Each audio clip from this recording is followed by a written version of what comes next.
thank Uday Bhaskar and Murli from Pharmexil for giving me the opportunity to interact with you all. What I will be doing is today, if we can put the full overview of biologics and biosimilar, what is the way forward for the industry, and for audience of this nature, I need not define what is a biological product. Anything that is made up of biology, the living systems, any type of molecule, whether carbohydrates, proteins, lipids, or nucleic acids, all those, including the cells and tissues, will form biologics.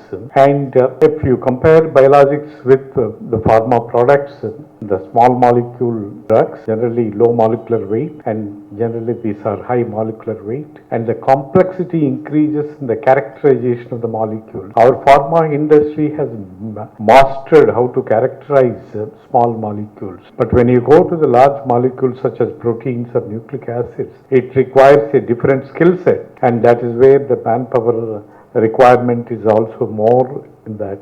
And ever since these products have come, biologics have entered, the share of the revenues of the biologics was 33% of the total healthcare market, and by 2020 the share of the biologics has gone to 64%, and today it may be much more. So slowly the industry, healthcare industry, is moving from some small molecules to large molecules, and that is where our pharma industry is also switching from pharma to biopharma industries. And if you just see the timelines of origin of biologics, in 1890 discovery of the serum therapy. The crude serum is taken from the infected patient and then injected, and from that stage to the commercial production of serum therapy in 1894, and the discovery of insulin. That is the first recombinant product that came into the market with the entry of Genentech,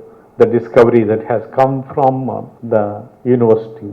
And then the first successful recombinant DNA experiment using bacteriological genes, the first biotech drug to be approved by FDA in 1982, and the first artificial chromosome was synthesized in 1983, and the first humanized monoclonal antibodies. Ever since the monoclonal antibodies came into the market, and they are gaining momentum among the biologics, and they are replacing any other recombinant therapies also. And that's how, and finally, if you see, the more into cell-based therapies, which Krishna LR was also mentioning, that these cell-based therapies are catching up, and in fact the growth rate in cell-based therapies is 600% or even more also. And so this biologics market is expected to grow at 10% per annum. In all the cell and gene therapies, it is 33% to 69%.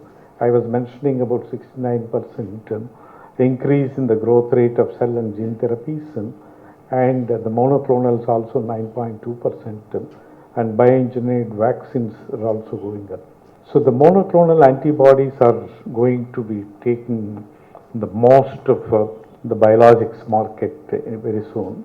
And the approval of the monoclonals, you also see by 2020 is going up in a linear scale. And so this approvals of monoclonal antibodies versus non-monoclonal antibodies, as you can see, the MABs have gained more approvals.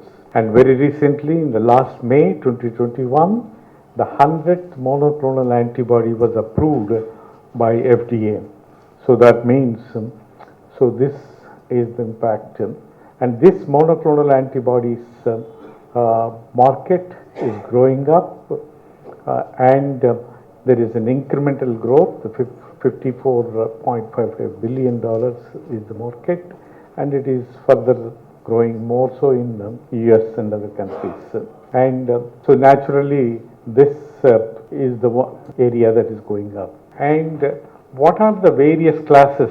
We started with small molecules, then the products which are increased antibodies, that's where the nucleic acid based therapies, and the live cells which I was mentioning in the thing. And so these drug modifications also It is antibody drug conjugates. The small molecule taking to the site of action, specifically in cancer cells, if you can deliver the drug to the cancer cell, then most of the side effects associated with chemotherapy could be avoided, and that is where antibody drug conjugates have come and ADCs are evolving. And also, as the complexity of these molecules is increasing, the delivery of these products is also very important. The novel delivery has come up in terms of dermal patches, transdermal patches, or in terms of mucogenic,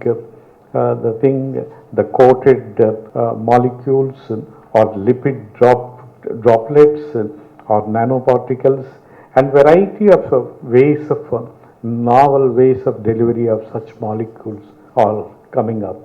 And so these biologics, while they are very as they are gaining momentum in the healthcare industry, but they are not affordable and they are very expensive, and making them available and accessible to more number of patients is a challenge, and that is where the biosimilars have played an important role. Similar to generics in case of the pharma, the biosimilars have come up. So availability, awareness, and adoption of this one, and access. So that is the major important, these are the steps for solving the equation of patient access. If you take the innovative products like biologics, they are not at all accessible or affordable for the most number of the patients in the developing and developed countries, underdeveloped countries. And within biologics and biosimilars, opportunity is enormous, as many of 19% of the biologics exposed to biosimilar competition already they're out of patent, and many 64% of the biologics are going out of patent. So that provides more opportunity for the thing. But if you see the revenues that are generated on biologics, that is innovative products, is more than 97%, and whatever the biosimilar market is only about 3%. Maybe that may grow up. So, in order, if you want to get more into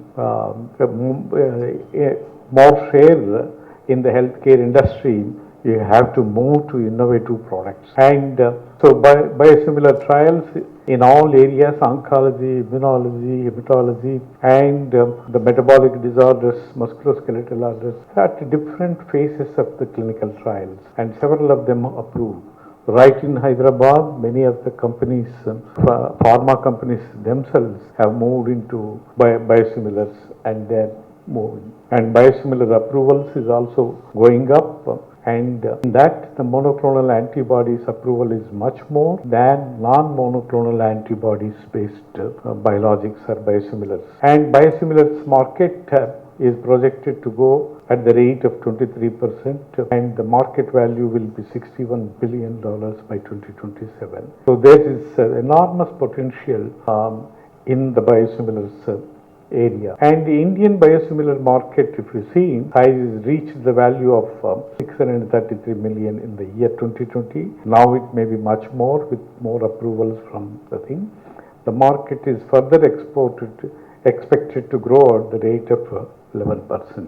And what is the future of the biotech industries?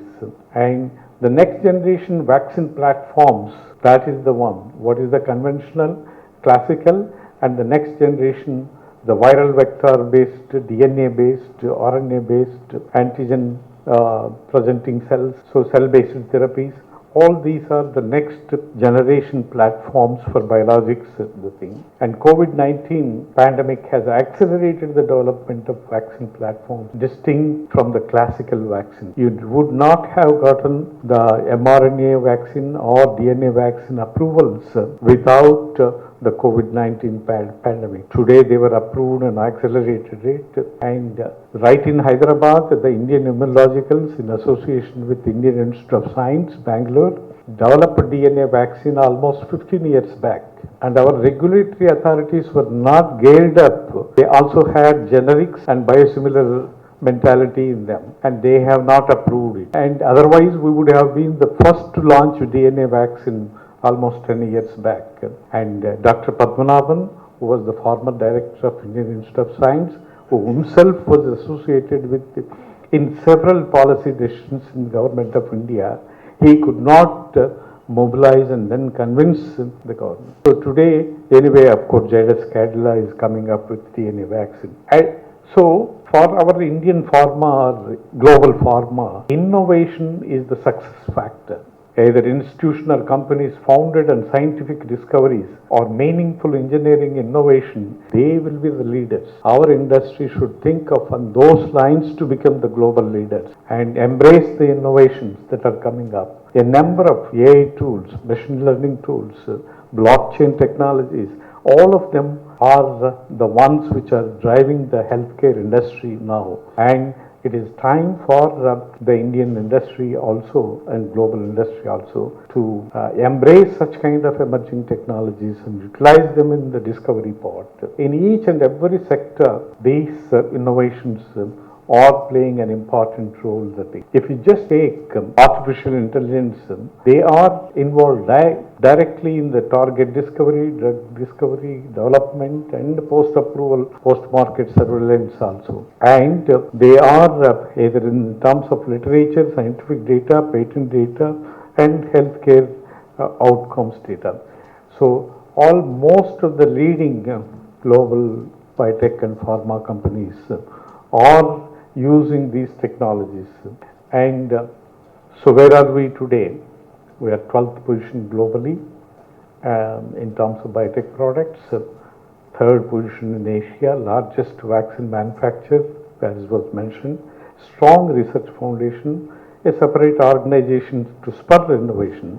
The Department of Biotechnology has come up with BIRAC, which is promoting the startup innovation ecosystem.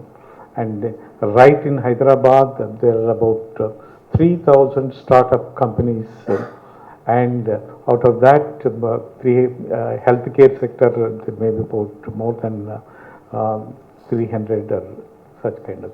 So 600 plus core biotech companies, 3,000 plus biotech startups, and biotech products available in the 200 plus biotech products, 100 plus biotech incubators in the all across the country. And all these are going to drive the healthcare industry, pharma. And so India's bioeconomy crosses the $62 billion in 2020 and is expected to grow up to 150 billions by 24-25. And innovation is the key for Indian pharma or biopharma industry. What is the way forward? Promote academy industry interactions. Hyderabad is not only the capital for bulk drugs or IT or vaccines, but also is the capital for academic institutions. The leading academic institutions like University of Hyderabad, one among the top 5 universities, Center for Cellular and Molecular Biology, and Indian Institute of Chemical Technology, National Institute of Nutrition, National Institute of Animal Biotechnology, which has been recently approved for vaccine testing, right in Hyderabad, they're all here. You need not go to Kasauli or other places now. It is established right here. And as I was mentioning, the innovations are coming up from the startup companies. A large number of 3,000 plus startups are there. They are coming up. They need a hand to take them to the next level. And unless the big pharma or biotech companies come and take for further development, so innovations are the relay race. So globally, if you see the big pharma or biotech companies, they have taken the innovations from academic institutions and then developed further. The mRNA vaccine has come like that, and many others kind of. And as I was mentioning, the regulatory agencies should gear up for evolution of innovative products. It is not as though they need not wait for some other country to approve the innovative product and then do the regulatory approval. Why not we be in the forefront?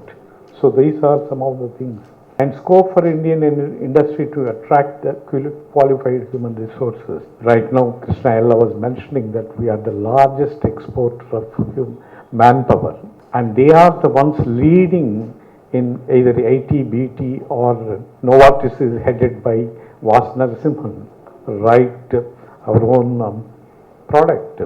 Like that, there are either Google, Microsoft, or many other companies are headed by, and they are present in most of these companies also at various levels. Our manpower, after skill, or reskill, or upskill, they are being used globally everywhere. Why not our industry tap these manpower and then utilize them by reskilling? And as I said, we have there are about 54 central universities and 20 plus IITs, and 7 are Indian Institute of Scientific Education and Research, NIPERS. Many of these are institutions, these are elite institutions compared to the other universities, not to talk of.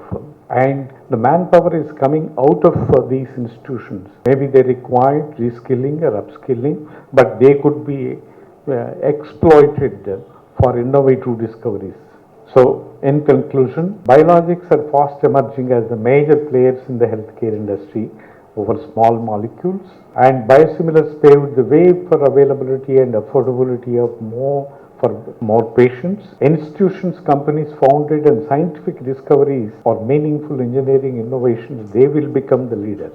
And this has to be adopted by our companies. The way forward to Indian biopharma industry is to graduate from biosimilars or generics to innovative products. Promote academy industry interactions and tap the innovations coming out of the startups. Regulatory agencies should gear up for approvals for innovative biopharmaceuticals. That is the one. Let me also introduce the Federation of Asian Biotech Associations, which we started in 2005 as a platform. Is a non-profit organization which provides a platform for developing, promoting biotechnology across the globe, specifically in Asia, promotes innovation and entrepreneurship across the thing. And 2020 by Asia, we started the FABA Academy, and this academy is mainly to bridge the gap between the academy and industry in skill development activities. As part of this, we have started a number of webinars and workshops, and in fact, so far they are online workshops, but very soon we are planning hands-on training once this COVID pandemic goes off. And so as part of this FABA Academy, we have been doing such kind of services to bridge the gap between academy and industry kind of thing. And University of Hyderabad, as I was mentioning, one among the top 5 universities, and we have the best schools in chemistry, biology, physics, and other sciences. And it was recently recognized as the Institute of Eminence. And we also have promoted entrepreneurial ecosystem. We have 3 incubation centers: Technology Business Incubation Center, TIDE, which promotes in the area of electronics and communications, and the Binest Incubation Center in the area of healthcare and biotechnology. And all these under Aspire, a Section 8 company, and there are about 50 plus startups right in the campus located in the thing. I take this opportunity to invite you to visit our incubation center and the campus at your thing. Thank you.